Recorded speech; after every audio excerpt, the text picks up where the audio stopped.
The last of the saccharides, which are the types of the carbohydrates, is the polysaccharide. Now, poly means many. When we say polysaccharide, it means many saccharides or many sugar molecules combined. Polysaccharides are made up of many glucose molecules joined together. So in this case, it is specific, many glucose molecules. In disaccharides, it is referring to two monosaccharides combined together. Now here, over there, it wasn't stated whether two glucose molecules, whether two fructose molecules. It could be any of the molecules, any of the simple sugar molecules. But in polysaccharides, we are being restricted to glucose molecules, many glucose molecules joined together, and that will form a polysaccharide. Examples are starch in plants and glycogen in animals. We can also talk about the cellulose in the cell wall of plants.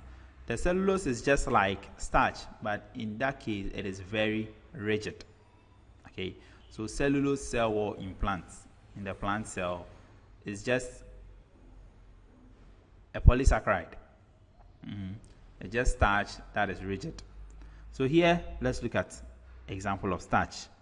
We have several glucose atoms bonded together to give us this complex structure called starch.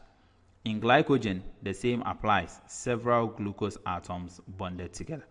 Now the difference is that plants store food as starch, animals we store ours as glycogen.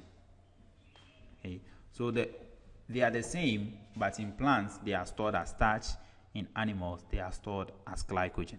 And as I stated earlier, cellulose is just like starch, but cellulose is rigid.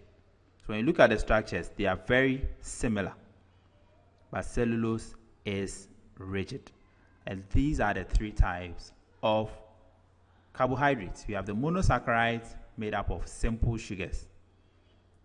We have the disaccharides made up of two simple sugars.